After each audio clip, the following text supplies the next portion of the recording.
আসসালামু আলাইকুম। সংবাদে আপনাদের সবাইকে স্বাগত জানাচ্ছি। আমি ফিরোজ তোহা। শুরুতেই সংবাদ শিরোনাম। বাংলাদেশের সর্বশেষ গুরুত্বপূর্ণ আপডেট সংবাদে আপনাকে স্বাগত। শুরুতে সংবাদ শিরোনাম, পরে বিস্তারিত।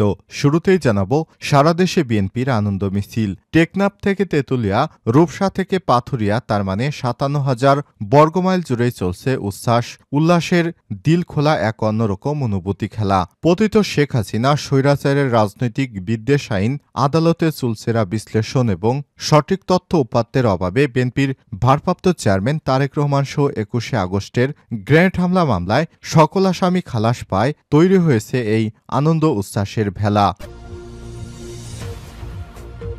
এরপর জানিয়ে দিব, অর্থপাচার আওয়ামী লীগ স্টাইল।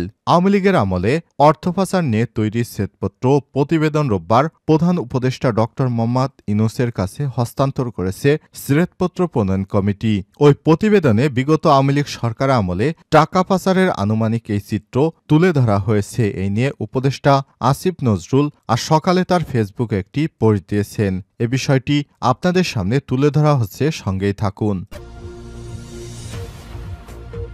জানাবো, ইসলামী ইন্স্যুরেন্সের হাজার হাজার কোটি টাকা লুট করেছে আওয়ামী লীগের আমলের ঢাকার এমপি সাঈদ খোকন। জানাবো, নতুন নির্বাচন কমিশনের প্রথম সভা আজ। নতুন নির্বাচন কমিশনের ইসির প্রথম বৈঠক অনুষ্ঠিত হবে আজ বেলা ১১টায় রাজধানীর আগারগাঁয়ে নির্বাচন কমিশন সচিবালয়ে এই সভাকক্ষে সভা অনুষ্ঠিত হচ্ছে। এদিকে বিদেশি কূটনৈতিকদের আজ ব্রিফ করবেন পররাষ্ট্র উপদেষ্টা। ঢাকায় বিভিন্ন মিশনে দায়িত্বরত বিদেশি কূটনৈতিকদের ব্রিফ করবেন অন্তর্বর্তীকালীন সরকারের পররাষ্ট্র উপদেষ্টা মোহাম্মদ তৌহিদ হোসেন। ব্রিফিংয়ে ধর্মীয় সংখ্যালঘু ইস্যুতে কূটনৈতিকদের অবহিত করার পাশাপাশি ইসকনসহ সাম্প্রদায়িক ঘটনা প্রবাহ প্রসঙ্গ তুলে ধরা হবে।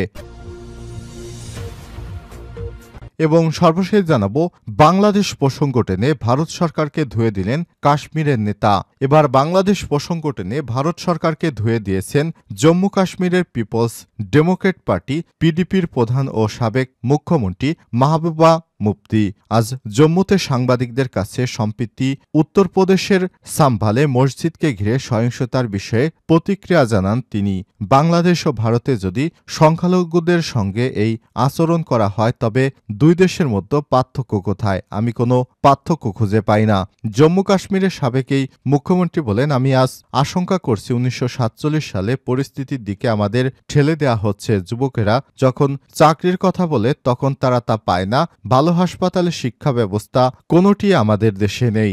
রাস্তার অবস্থা উন্নত হচ্ছে না। মন্দির খোঁজার জন্য মসজিদ ভাঙার চেষ্টা করা হচ্ছে। এটি সমর্থন করছে নরেন্দ্র মোদী। প্রিয় দর্শক, এতক্ষণ শুনছিলেন সংবাদ শিরোনাম, এবারে বিস্তারিত। তবে তার আগে বন্ধুরা, অনুরোধ থাকবে সংবাদটিতে একটি লাইক দিন। এই চ্যানেলে আপনি নতুন হয়ে থাকলে আমাদের সংবাদটি দেখতে দেখতে চ্যানেলটি সাবস্ক্রাইব করে রাখুন। কমেন্ট করে আপনার মূল্যবান মতামত জানিয়ে দিন। এবারে বিস্তারিত।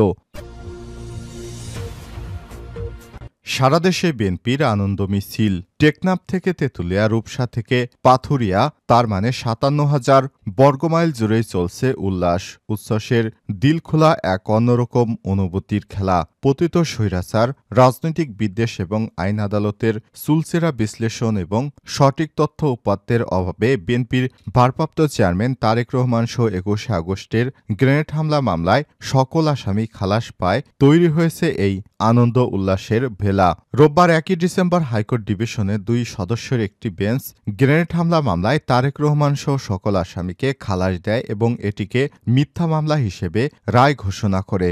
এরপর একই দিন বিকেলে সারা দেশে বিএনপির নেতাকর্মী সহ সাধারণ মানুষ তাদের হৃদয় নেতা তারেক রহমানের মুক্তি এবং একই সঙ্গে দেশে ফেরার পথ সুগম হয় আনন্দ মিছিল বের করে। সেই সঙ্গে ছিল মানুষের মিষ্টি বিতরণের ছড়াছড়ি।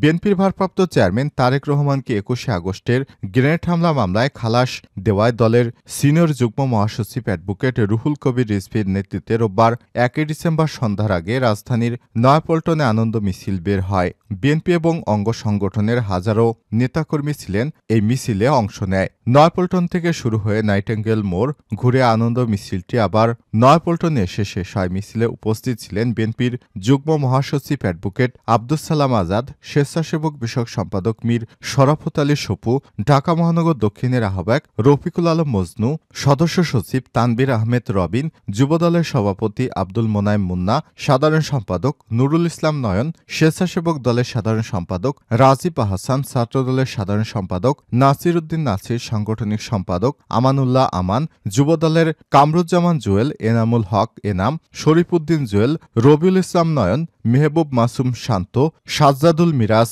সেলিনা সুলতানা নিশিতা, আরিফা সুলতানা রুমা, সঞ্চিতা উর্মি সহ কয়েক হাজার নেতাকর্মী এছাড়াও চট্টগ্রাম, বগুড়া, টাঙ্গাইল, যশোর সহ দেশের ৬৪টি জেলার বিভিন্ন স্থানে অনুষ্ঠিত হয়েছে আনন্দ মিছিল। এই মিছিল আগামীকাল অর্থাৎ আজ ২ ডিসেম্বর বের করা হবে বলে জানিয়েছে জেলা বিএনপির নেতারা। অর্থপাচার আওয়ামী লীগ স্টাইল। আওয়ামী লীগের আমলে অর্থপাচার নিয়ে তৈরি শ্বেতপত্র প্রতিবেদন রোববার প্রধান উপদেষ্টা ড মোহাম্মদ ইউনূসের কাছে হস্তান্তর করেছে শ্বেতপত্র প্রণয়ন কমিটি। ওই প্রতিবেদনে বিগত আওয়ামী লীগ সরকারের আমলে টাকা পাচারের আনুমানিক এই চিত্র তুলে ধরা হয়। এ নিয়ে উপদেষ্টা আসিফ নজরুল সোমবার সকালে তার ফেসবুকে একটি পোস্ট দিয়েছেন। সেখানে তা তুলে ধরা হলো। বিগত আওয়ামী লীগ সরকারের আমলে ২০০৯ থেকে ২০২৩ সালের মধ্যে ২৩,৪০০ কোটি ডলার বিদেশে পাচার হয়েছে। বর্তমানে বাজার দরের হিসেবে এর পরিমাণ ২৮ লক্ষ কোটি টাকা। এই হিসেবে প্রতিবছর গড়ে ১,৮০,০০০ কোটি টাকা পাচার করা হয়েছে। আওয়ামী লীগ সরকারের আমলে দুর্নীতিগ্রস্ত রাজনীতিবিদ, ব্যবসায়ী, আর্থিক খাতের রাঘব বোয়াল, কিরানক, আমলা এবং মধ্যস্থতাভোগীরা এই পরিমাণ অর্থ পাচার করেছে। গতকাল রোববার অর্থনীতি নিয়ে তৈরি শ্বেতপত্র প্রতিবেদনে প্রধান উপদেষ্টা ড মোহাম্মদ ইউনূসের কাছে হস্তান্তর করেছে শ্বেতপত্র প্রণয়ন কমিটি। ওই প্রতিবেদনে বিগত আওয়ামী লীগ সরকার আমলে টাকা পাচার আনুমানিক এই চিত্র তুলে ধরা হয়। Global financial integrate unit reporters GFIRS এবং কিছু নির্দিষ্ট পূর্বানুমানের ভিত্তিতে টাকা পাচারের হিসাব করেছে শ্বেতপত্র প্রণয়ন কমিটি। শ্বেতপত্র প্রতিবেদনে বলা হয়েছে, গত কয়েক বছরে অর্থ পাচারে বাংলাদেশের উদ্বেগজনক হার বৃদ্ধি পেয়েছে। টাকা পাচারের বিষয়টিকে অর্থনীতিকে ক্ষতিকর টিউমার হিসেবে আখ্যায়িত করা হয়েছে। ওই প্রতিবেদনে এতে বলা হয়, বিগত সরকার আমলে অর্থনীতি এবং সম্পদের বড় অংশ এই ক্ষতিকর টিউমার চুষে নিয়ে গেছে। দেশটাকে পঙ্গু করে ফেলা হয়েছে। ইসলামী ইন্স্যুরেন্সের হাজার হাজার কোটি টাকা লুট করেছে সাইদ খোকন।